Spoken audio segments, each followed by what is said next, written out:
Recursos especiais que têm teses idênticas podem ser julgados por amostragem.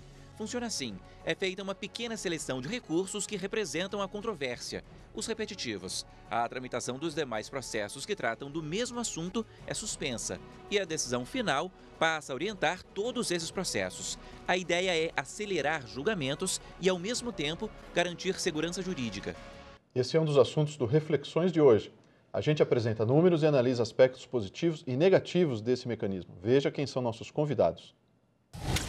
André Macedo, advogado, nomeado juiz do Tribunal Regional Eleitoral do Distrito Federal. Professor adjunto da Universidade de Brasília, é mestre e doutor em Direito pela mesma universidade. José Guilherme Berman, advogado, professor adjunto da Pontifícia Universidade Católica do Rio de Janeiro, mestre e doutor em Direito pela mesma universidade. Em 2004, nós tivemos a criação, com a Emenda Constitucional 45, do Instituto da Repercussão Geral, no âmbito do Supremo Tribunal Federal. Posteriormente, em 2008, houve a criação do Instituto do Recurso Repetitivo. Eu queria começar com o José Guilherme para que você explicasse se há alguma semelhança entre a repercussão geral e o recurso repetitivo e no que consiste o recurso repetitivo. Essa preocupação com a quantidade de trabalho dos tribunais superiores, ela inclusive antecede a Constituição de 88 e a própria criação do STJ, ela já foi feita pensando nisso, né? Então, até 88, o Supremo Tribunal Federal julgava o recurso extraordinário e o recurso extraordinário tinha uma dupla função. Ele servia tanto para analisar questões constitucionais como para analisar questões relativas à legislação federal em última instância. E com a Constituição de 88, como o Supremo já estava naquela época sobrecarregado, foi feita essa divisão e o recurso especial passou para a STJ, que desde o início era um tribunal mais robusto, continha 33 integrantes, o triplo de integrantes do Supremo, justamente para que ele pudesse lidar com essa carga maior de trabalho. E o Supremo, por outros caminhos, se imaginou que fosse reduzir a sua sobrecarga de trabalho, principalmente através do fortalecimento do controle abstrato de constitucionalidade. E aí os anos passaram e, inclusive, com o aumento da demanda e do acesso ao judiciário que você comentou, tanto o Supremo quanto o STJ continuaram sobrecarregados. Então, foram apostas que não se revelaram 100% cumpridas. E aí, para tentar resolver, em 2004, no âmbito do Supremo, foram criados alguns instrumentos. O STJ queria receber também, como o STF recebeu súmula vinculante, o STJ falava numa súmula impeditiva de recursos, já se falava também em recurso repetitivo. E pela emenda 45, o STJ não levou nada. A Lei 11.672, ela trouxe o 543-C do Código de 73 com essa mesma sistemática. Só que aí no âmbito do STJ, tratando da legislação infraconstitucional. É interessante também, José Guilherme, que o projeto do recurso especial repetitivo, como você bem disse, foi um projeto elaborado pelo então ministro do STJ, Atos Guzmão Carneiro, que teve uma trajetória de juiz de direito, desembargador no Tribunal de Justiça do Rio Grande do Sul, e ministro do STJ, e depois advogou. Ou seja, ele passou por todas as instâncias e teve uma experiência muito interessante. E no projeto, a ideia era diminuir o número de processos que se repetiam no âmbito do STJ. E voltando à sua fala inicial, Gisele, o que é interessante, com a Constituição, nós tivemos um aumento de demandas no âmbito do Poder Judiciário, aumento do volume. No Código de 73, a gente tinha uma natureza individual de demanda, depois nós tivemos com a ação civil pública, etc., uma fase da coletivização do processo, das demandas. E com a Constituição nós tivemos uma abertura muito grande, que aí veio a questão do Código de Defesa do Consumidor, o Estatuto da Criança, uma era dos estatutos, como eles dizem, e depois as demandas de massa. Então, hoje o que a gente observa, os tribunais com um número elevado de processos e no âmbito do Poder Judiciário. E aí eu entro com a questão do repetitivo, ou seja, não só para diminuir as demandas do âmbito do próprio STJ, e aí eu volto à crise do Supremo, crise do STJ, digamos assim, e também no âmbito do Poder Judiciário. Então, esses instrumentos, eles servem, a meu sentir, para dar uma racionalidade e efetividade em todo o sistema, não só no âmbito dos tribunais. E como é que está funcionando exatamente esse mecanismo do repetitivo no STJ? Em que medida ele consegue racionalizar, não é, Gisele, o trabalho, todo esse volume, não é, crítico que o Superior Tribunal de Justiça Ele segue a premissa que o Zé Guilherme apontou no RE, na repercussão geral no RE, selecionar os próprios presidentes dos tribunais podem selecionar pela previsão do novo CPC e da lei anterior que alterou o Código Civil de 73. O presidente do tribunal pode selecionar 2 ou mais recursos representativos da controvérsia que tem a mesma questão de direito, que era o ponto, seleciona e encaminha para o tribunal, STJ. E lá no âmbito do STJ, o ministro, o relator, mantém aquela afetação ou não. E ele próprio, no âmbito do STJ, vendo os processos, ele pode selecionar 2 ou mais representantes, afeta e aí julga e forma a tese. Houve alguma regulamentação, então, no âmbito interno do STJ? E aí eu tenho mais uma pergunta também. Essa afetação, então, ela fica a critério do Superior Tribunal de Justiça? É o relator que aponta pela afetação, mas os demais ministros também se manifestam? Não, na verdade, o que há há uma seleção a partir de temas, né? Então, primeiro, os tribunais que recebem os recursos especiais, porque o recurso especial, isso até foi discutido se terminaria ou não, ele continua tendo um duplo exame, né? Ele tem um exame na origem e um exame quando chega no STJ. E aí os tribunais recebem os recursos e selecionam agora por temas. Então, há uma preocupação aí, não tanto com as particularidades daquele caso concreto, mas sim com a discussão jurídica de fundo, que é o tema que vai ser levado para o STJ. Então, a primeira seleção é feita no tribunal, embora o Código preveja que o próprio STJ também pode selecionar outros recursos. Isso, para mim, não fica muito claro como é feito. Acho que, na prática, vai acabar se recebendo aquilo que vem dos tribunais. E o Código até tem uma exigência hoje de que os temas sejam discutidos claramente, para que haja um cuidado nessa seleção, justamente para que os casos que chegarem ao STJ sejam casos bons, né? Sejam casos que tragam uma discussão profunda, pertinente, com todos os argumentos. Por quê? Porque uma vez julgado aquilo, aquele tema vira uma tese.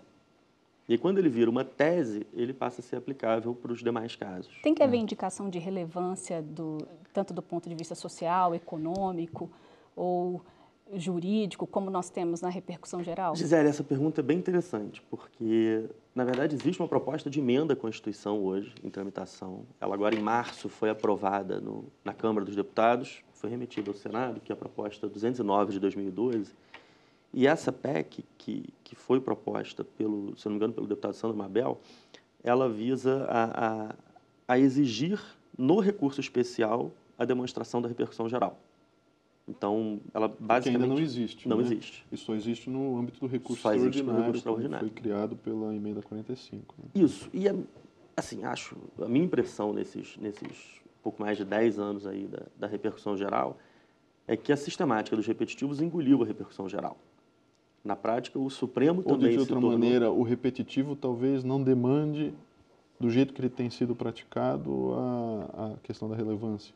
Não demanda. Não demanda. E, por outro lado, estou querendo ser repetitivo aqui, mas, por outro lado, o Supremo tende a considerar, com repercussão geral, aquilo que é repetitivo. Não era para ser assim, porque a repercussão geral é um caso importante. O repetitivo é um caso que é repetitivo. Ele pode ser um caso de menor importância, mas repetitivo. Quer dizer, se o repetitivo tem relevância, então não adianta instalar a relevância no repetitivo. Eu pessoalmente, não vejo por que instalar, porque o argumento da relevância no recurso extraordinário, estatisticamente, não tem funcionado bem. O Supremo ele nega seguimento hoje aos recursos extraordinários, principalmente porque considera haver ofensa reflexa ou necessidade de reexame de fato. Só que ele faz isso quando aprecia a existência ou não de repercussão geral. Só que a jurisprudência se consolidou no sentido de que, quando ele examina a repercussão geral, ele pode examinar os outros requisitos de admissibilidade.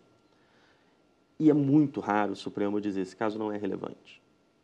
E eu acho até normal, porque se é uma questão constitucional, dificilmente dá para dizer que ela não é relevante. Sim.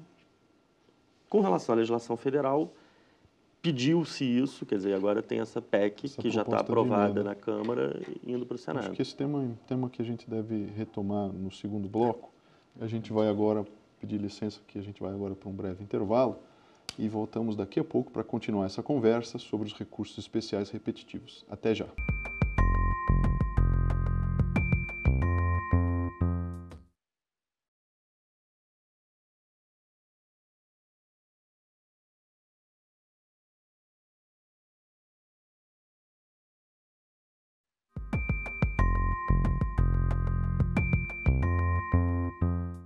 Os recursos especiais repetitivos são o tema do Reflexões de hoje. E a gente abre este segundo bloco com um número que chama atenção. No ano passado, pouco mais de 420 mil processos estavam suspensos em tribunais de justiça e tribunais federais, aguardando o julgamento de recursos repetitivos. Existe alguma previsão de tempo para que esses casos sejam julgados perante o Superior Tribunal de Justiça? Sim, Gisele, o novo Código de Processo Civil, o Código de Processo Civil em vigor, ele traz um prazo até 1 ano para que esses recursos sejam julgados e essas demandas sejam resolvidas. Mas o número ele é bem assustador. Isso nos leva a um outro ponto que eu entendo que é um grande problema que a gente enfrenta hoje nos repetitivos, que é a questão da gestão. Eu acho que o grande problema hoje, se a gente falar qual o ponto nevrálgico do repetitivo, é a questão de gestão.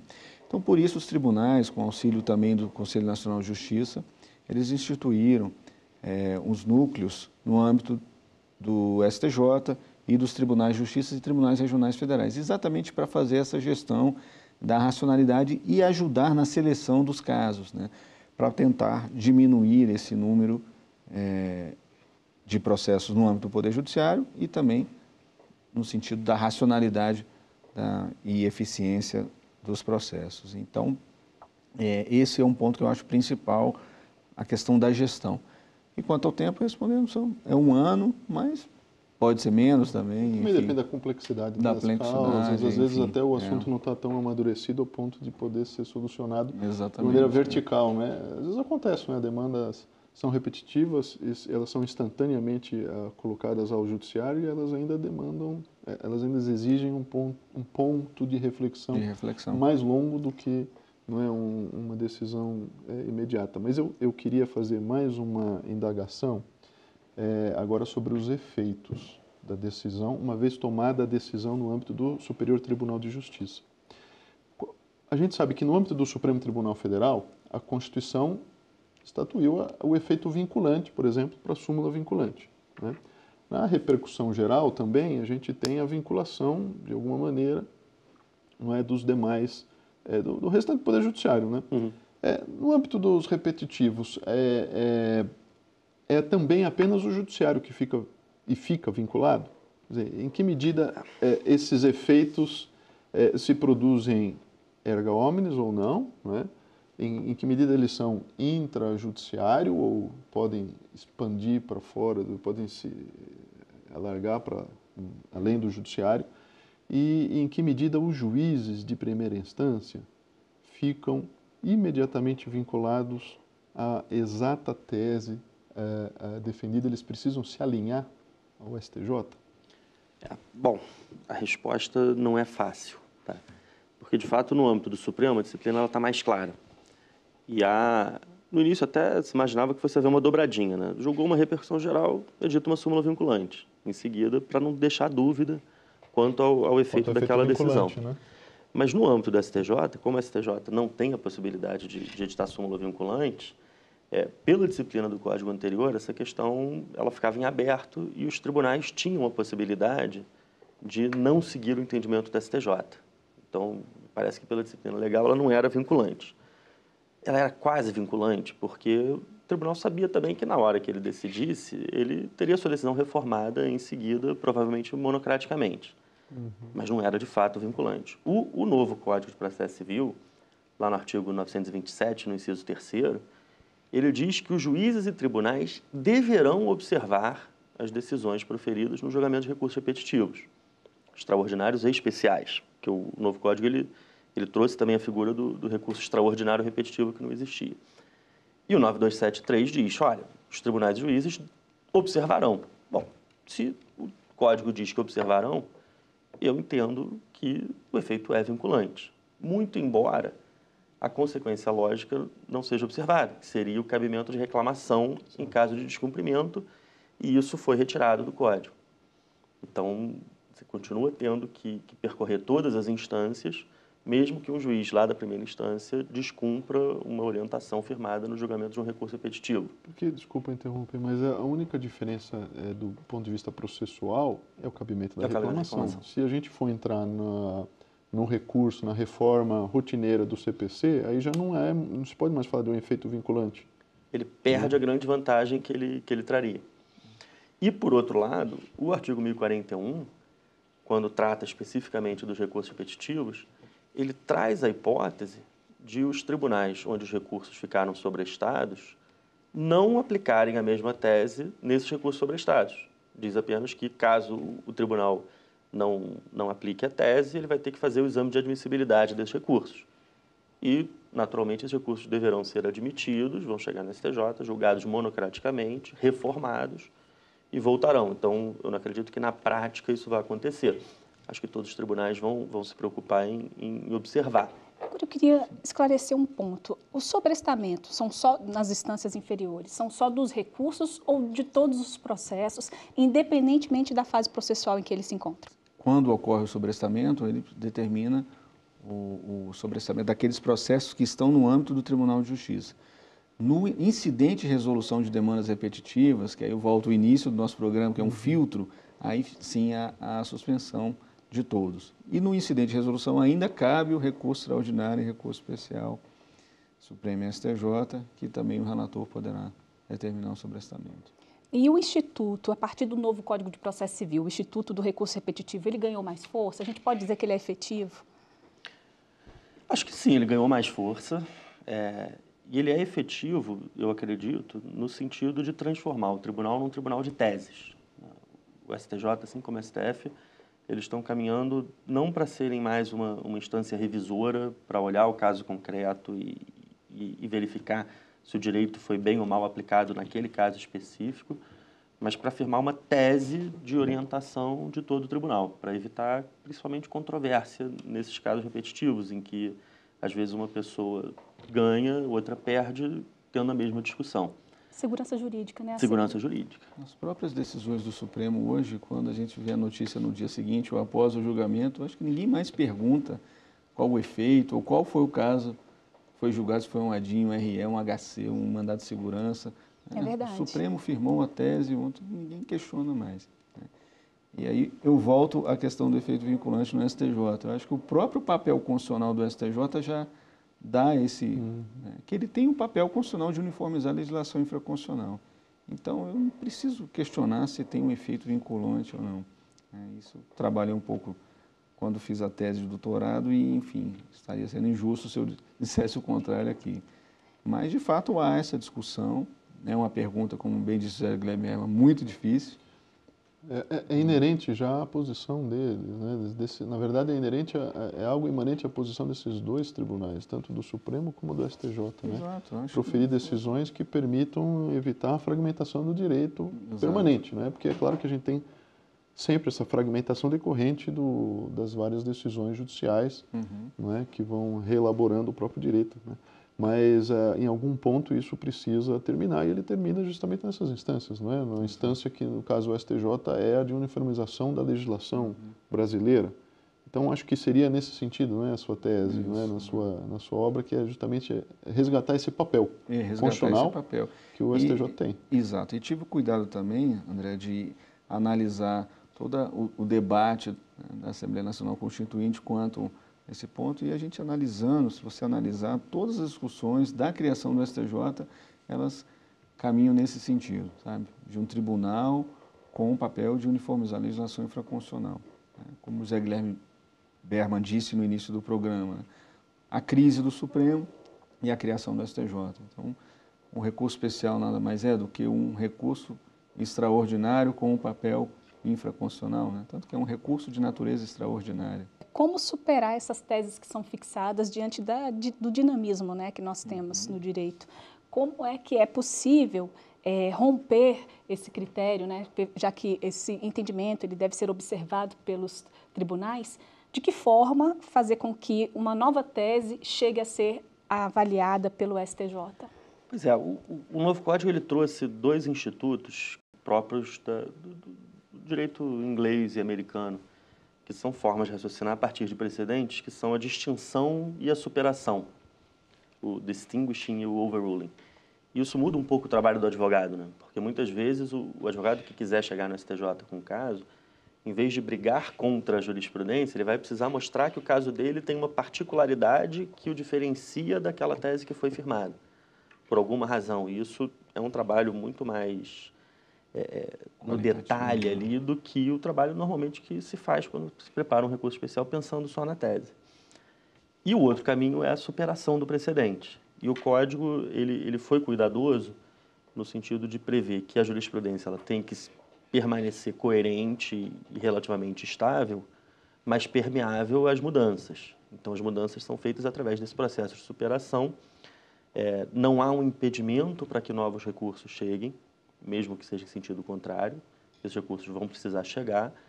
E aí vai caber ao tribunal a sensibilidade de ver o momento em que é hora de rediscutir aquela questão. De falar, olha, a gente firmou essa tese aqui 15 anos atrás, mas, enfim, estamos recebendo aqui um número significativo de recursos, talvez seja a hora de rever. Ou estamos recebendo muita crítica na doutrina, e o papel da doutrina é muito importante nisso, de criticar a jurisprudência e forçar a revisão desses posicionamentos, para que eles admitam os recursos. O Código prevê que isso tem que ter ampla publicidade, que é facultada a participação de amicus curiae, audiências públicas, justamente para que as teses não fiquem congeladas no tempo, já que uma das funções da jurisprudência é justamente atualizar o direito. Né? O trabalho do advogado e daqueles que atuam nessas cortes, ele passa de quantitativo, né, a gente está pressionando para qualitativo. Né? Como o Zé Guilherme Berman disse, a figura do amicus curiae, as audiências públicas, né? Isso para dar legitimidade também à tese que está sendo construída e formulada. Democratizando o debate também. Democratizando o debate, né? Dando mais legitimidade à tese. Enfim, essa mudança de quantidade para quantidade, acho fundamental. Até para a própria OAB, para nós como advogados, repensarmos o papel do advogado na atuação. Isso tem um reflexo também na formação, nós que somos professores, dos bacharéis, e, em síntese, na cultura jurídica. Você pode rever esse programa aqui mesmo na TV Justiça ou no nosso site tvjustiça.jus.br. Muito obrigado pela companhia e até o próximo Reflexões.